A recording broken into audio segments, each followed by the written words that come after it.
కార్మికులు అంటే లెక్కలేనితనం. ఇవాళ జరుగుతున్నది ఏంటిది ఆర్టీసీలో మొత్తంగా ప్రైవేట్ ఎలక్ట్రిక్ బస్సులను కొనుక్కొచ్చి అవి కూడా కొంటలేరు, కిరాయికి తెస్తారు.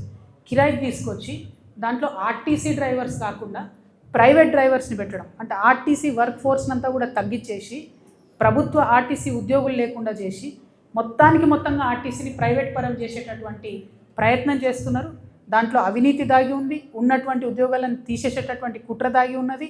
అన్నిటికన్నా ప్రాబ్లం ఏమవుతుందంటే గవర్నమెంట్ ఆర్టీసీ డ్రైవర్లు వెల్ ట్రైన్డ్ ఉంటారు, భద్రంగా బస్సు నడపగలుగుతారు. కానీ వచ్చేటటువంటి ప్రైవేట్ డ్రైవరు ట్రైనింగ్ ఉందా లేదా కూడా కనీసం ఈ ప్రభుత్వాలు చూస్తలేవు. కేవలం వచ్చేటటువంటి ప్రైవేట్ సంస్థలకు లబ్ధి చేకూర్చడం, వాళ్లకు అదనంగా బెనిఫిట్ ఎట్లా చేయాలి, దాంట్లో వీళ్ళ కమిషన్ ఎట్లా రావాలనే ఆలోచన తప్పితే ఇంకొకటి లేదు. రాష్ట్ర వ్యాప్తంగా కూడా చాలా డిపోలలో ఓన్లీ ఎలక్ట్రిక్ బస్సులను పెట్టుకుంటా ఉన్నారు. ఆ ఎలక్ట్రిక్ బస్సులలో కూడా ఆర్టీసీ డ్రైవర్లు ఉండాలి, గవర్నమెంట్ డ్రైవర్లు ఉండాలని చెప్పి మేము డిమాండ్ చేస్తున్నాం.